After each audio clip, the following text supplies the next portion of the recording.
Okay then, so moving on, this video is going to be about changing the front tire. Again, I mentioned it earlier, you can take it to a shop, but it's a good practice to get familiarized with it, so that if you get stuck where there are no puncture repair shops for say another 2, 3, 400 kilometers, at least you know what you are doing, rather than first time stumbling upon it and making any kind of mistake, because there are some mistakes, and I'll point them out as I do them, which can prove to be slightly costly.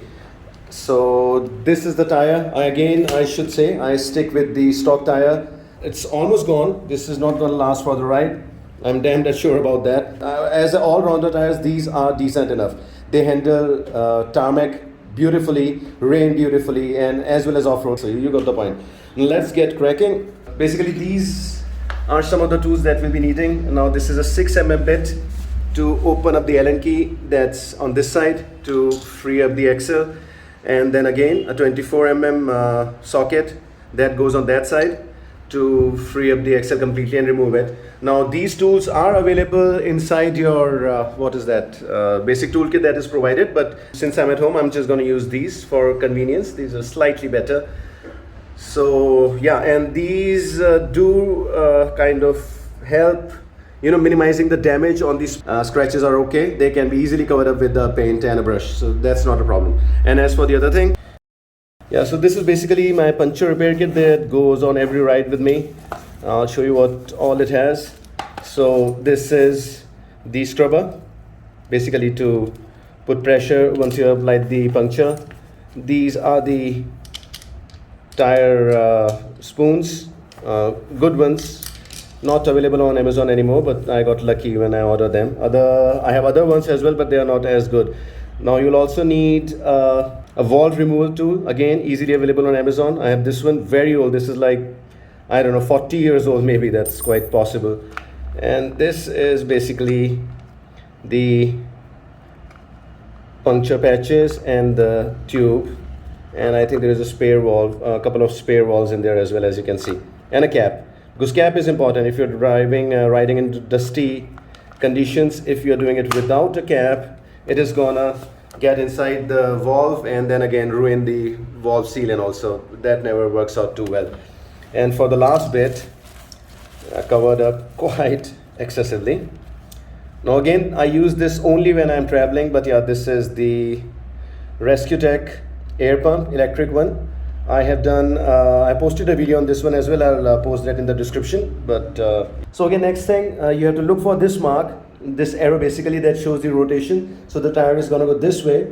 It's the same on that side, quite easy to find. There's just one on this side, one on the other side. Now let's remove the tube and place the tire.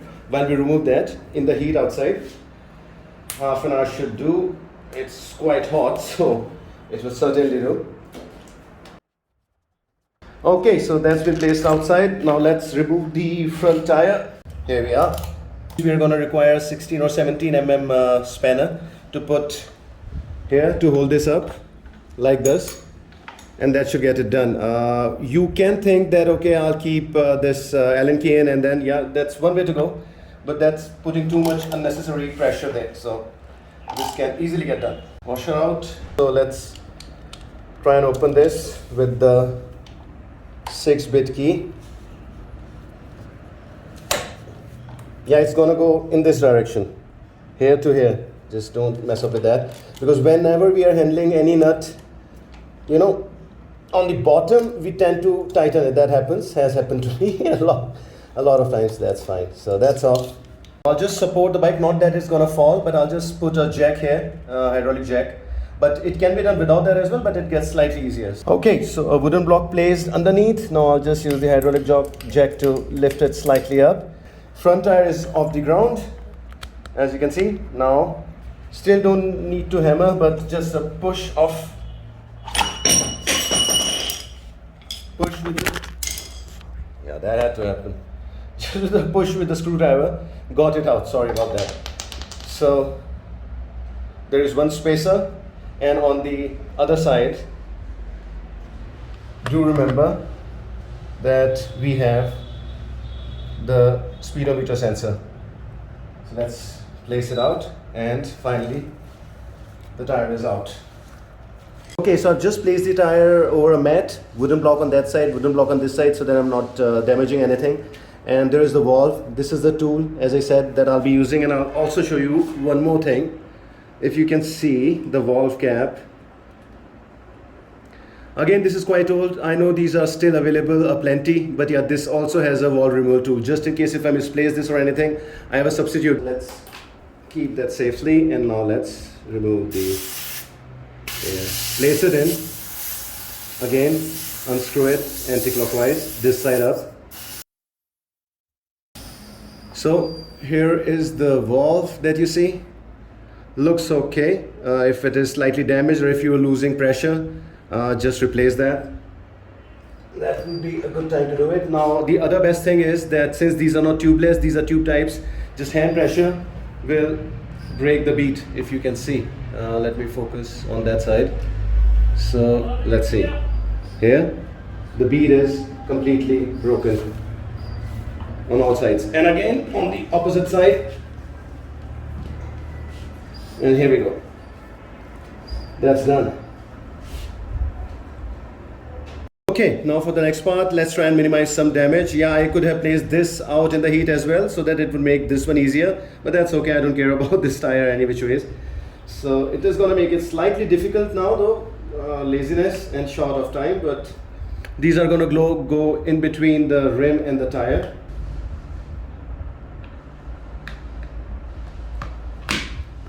There is one. The second, I used to have 3 of these, but I think I lost one of them somewhere. Not sure where, but anyways.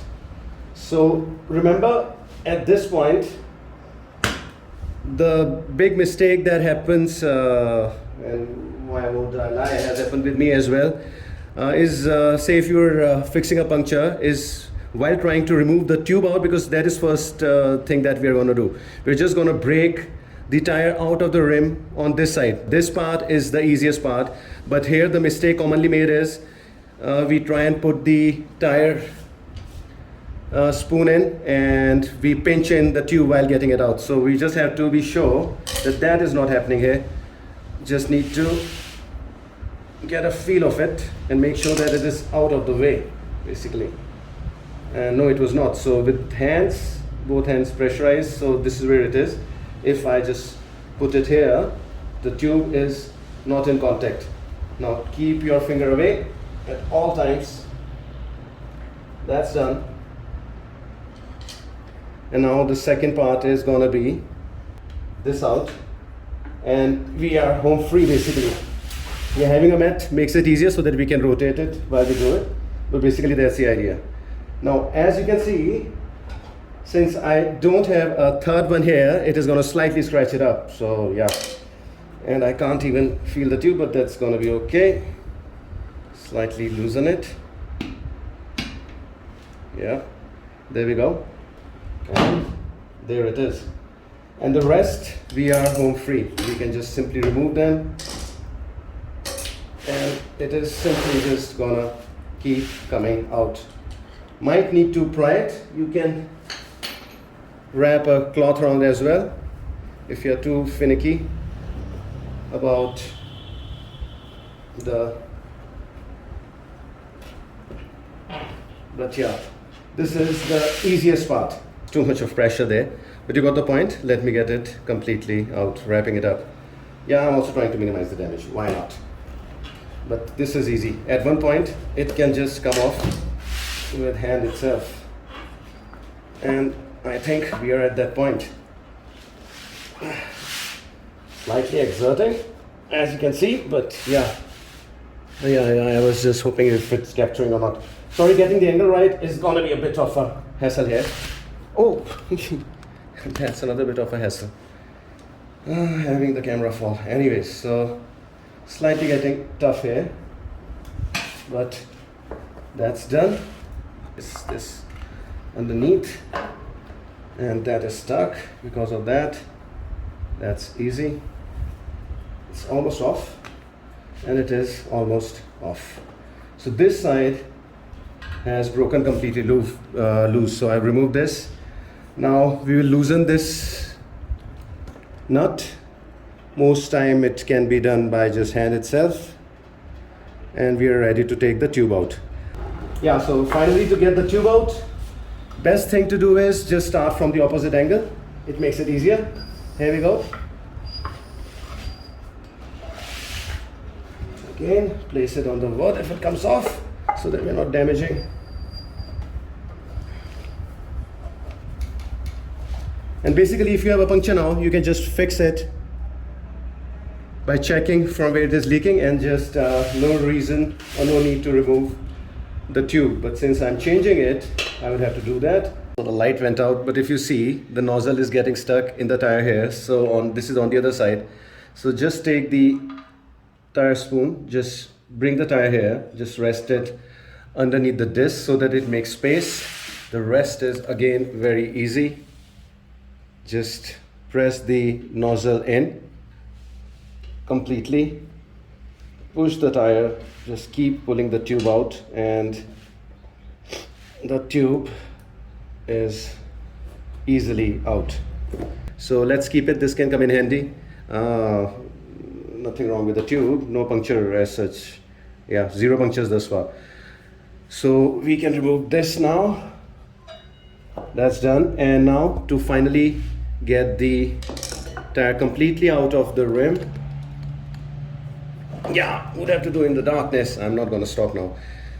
This is again very easy. Most of the time can be done with hands itself.